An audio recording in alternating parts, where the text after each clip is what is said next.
Harlem, 1935. A woman in her 60s walked home from the market, grocery bag in hand, moving through the afternoon crowds on 135th Street. Her name was Margaret Johnson. She'd lived in Harlem for 40 years, raised her children there, buried her husband there. She knew every face on her block, every shopkeeper, every corner. She walked with the confidence of someone who belonged. But on this particular afternoon in August, that sense of safety was about to be shattered in a way that would set off a chain of events nobody could have predicted. Officer Patrick Sullivan spotted her from across the street. He was working the day shift, badge gleaming on his chest, nightstick hanging from his belt. Sullivan had a reputation in Harlem, and not the kind that inspired trust.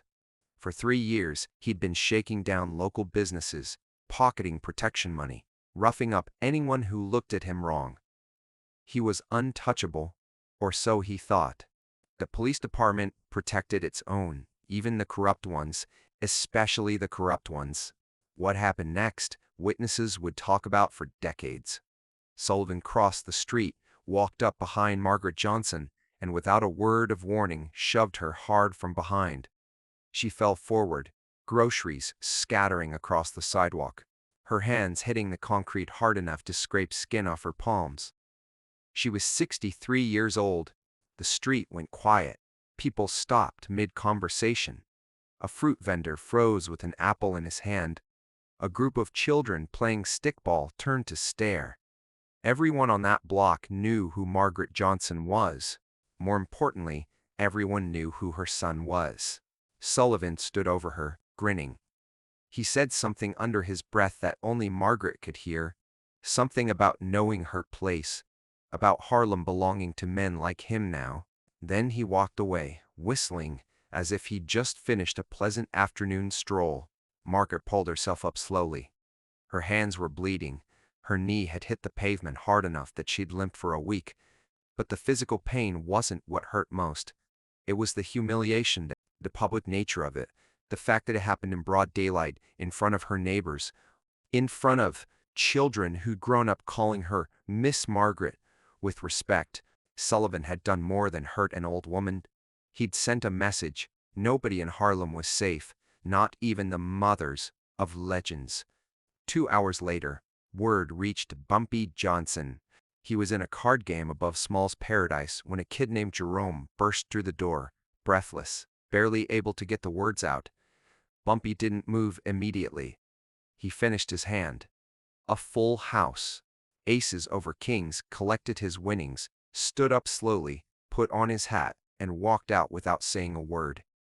The men at the table knew what that silence meant. They'd seen it before. Someone had just made the last mistake of their life. See, Bumpy Johnson wasn't just another Harlem hustler. By 1935, he'd already built a reputation as someone who played chess while everyone else played checkers. He didn't start fights, he ended them. He didn't make threats, he made examples. And he had one rule that everyone in Harlem understood. You could challenge him, you could try to take his territory, you could even try to kill him. But you never, ever touched his family. Sullivan had just broken that rule. Bumpy spent the next 36 hours doing what he did best, planning. While other men would have stormed the precinct in rage, Bumpy understood something fundamental about power. Rage makes you predictable. Patience makes you dangerous. He needed to know Sullivan's routine, where he drank, where he lived, when he walked alone, who protected him.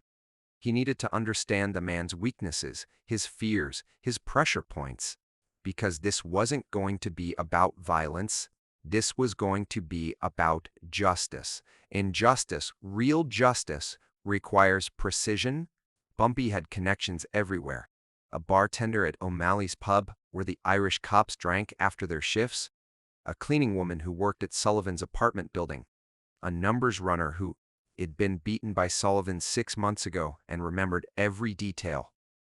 Within 24 hours, Bumpy had a complete picture of Patrick Sullivan's life. His debts, his drinking problem, his mistress in Brooklyn, his gambling habit, his fear of the dark that he tried to hide behind bravado. Sullivan lived alone in a fourth-floor walk-up on the edge of Harlem, close enough to police territory that he felt safe, far enough from the precinct that he was vulnerable. He worked the day shift, but stayed out late drinking. He walked home alone, usually around 1 a.m., too drunk to notice if anyone was following him. And most importantly, he had a weakness that Bumpy could exploit. Sullivan's entire identity was wrapped up in that uniform, the badge, the authority, the power it gave him over people he considered beneath him. Take away the uniform, and what was left? Just a scared man who'd been bullying people to hide his own cowardice. August 19, 1935. 1:27 a.m. Sullivan stumbled out of O'Malley's pub, drunk on whiskey and his own sense of invincibility. The streets were empty, lit only by occasional street lamps casting yellow pools of light. He walked north toward his apartment, weaving slightly. He didn't notice the shadow that detached itself from an alley and began following him. He didn't hear the footsteps that matched his own pace, staying just far enough back to remain invisible. He didn't sense the danger until it was far too late. 3 blocks from his apartment, in a stretch of street between street lamps where the darkness was complete, Bumpy Johnson stepped out in front of him. Sullivan stopped. His hand went instinctively to his nightstick. His eyes, even through the drunken haze, widened with recognition. Everyone in Harlem knew Bumpy's face. But seeing him here, alone in the dark, was something else entirely. Bumpy's voice was quiet, almost conversational. "You touched my mother." Sullivan's hand tightened on the nightstick. His other hand moved toward his service revolver, but before he could reach it, 2 men materialized from the shadows behind him. Junie Bird and Charlie Lucas, 2 of Bumpy's most trusted associates. They weren't holding weapons. They didn't need to. Their presence alone was enough to freeze Sullivan in place. "I'm a police officer," Sullivan said, and his voice cracked on the last word. "You can't." "You put your hands on a 63-year-old woman," Bumpy interrupted. His tone hadn't changed. He could have been discussing the weather, in front of children, in broad daylight. "You made her bleed on her own street." Sullivan tried to muster authority. "I'll have you arrested. I'll have all of you." "No," Bumpy said simply, "you won't." What happened next would become legend in Harlem, a story passed down through generations. Bumpy didn't beat Sullivan. He didn't hurt him physically at all. Instead, he did something far more devastating. He took away the only thing Sullivan valued: his identity as an untouchable authority figure. Junie Bird and Charlie Lucas grabbed Sullivan, not violently, but firmly, and stripped him of his uniform. The badge went first, torn from his chest and dropped in a puddle. Then the belt with the nightstick and gun. The shirt, the pants, the shoes, everything that marked him as a police officer, everything that gave him power, was removed piece by piece and thrown into the street. Sullivan stood there in his undershirt and shorts, sobbing, begging, promising he'd leave Harlem, promising he'd never come back, promising anything if they'd just stop. But Bumpy wasn't finished. He took Sullivan's service revolver, emptied the bullets onto the ground, and handed the empty gun back to him. Then he spoke, and his words carried a weight that would echo through Harlem for years.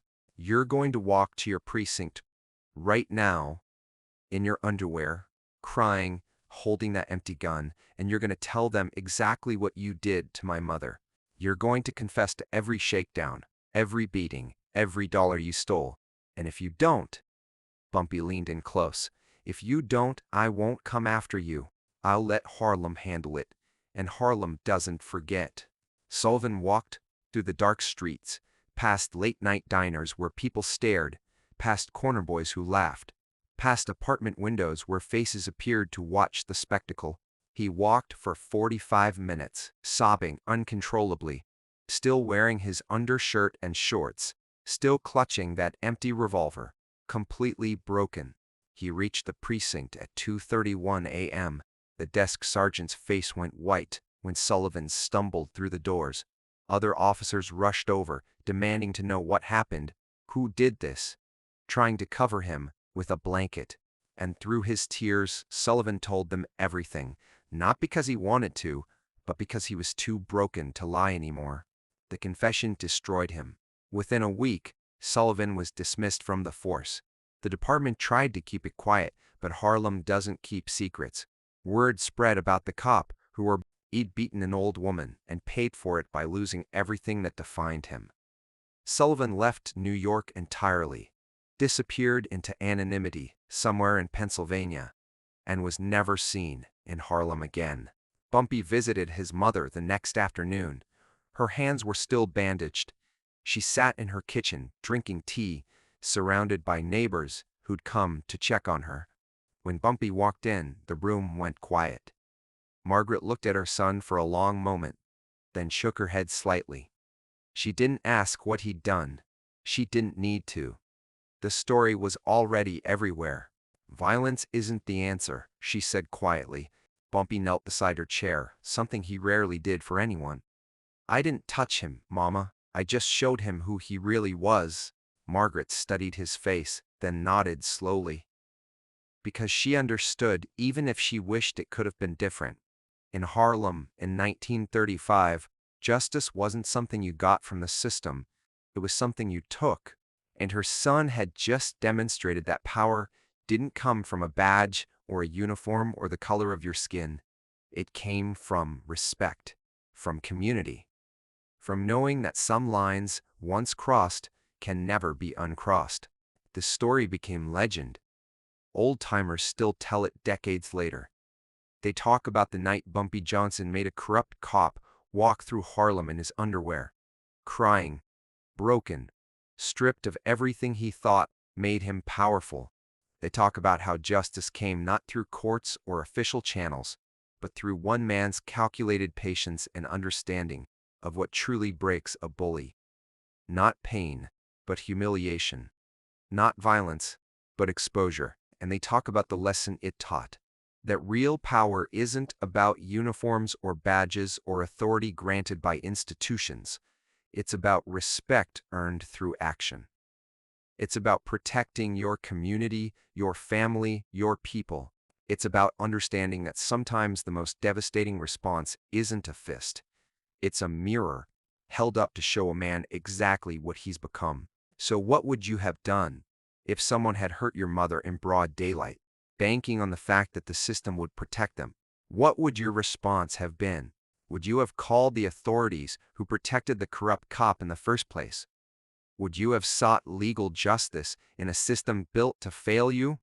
Or would you have understood, as Bumpy did, that sometimes justice has to be taken, not asked for? Drop your thoughts in the comments. Hit that subscribe button for more untold stories from Harlem's legendary past. And remember, respect isn't given by institutions. It's earned through actions. It's defended through courage, and it's never forgotten by the communities that witness it.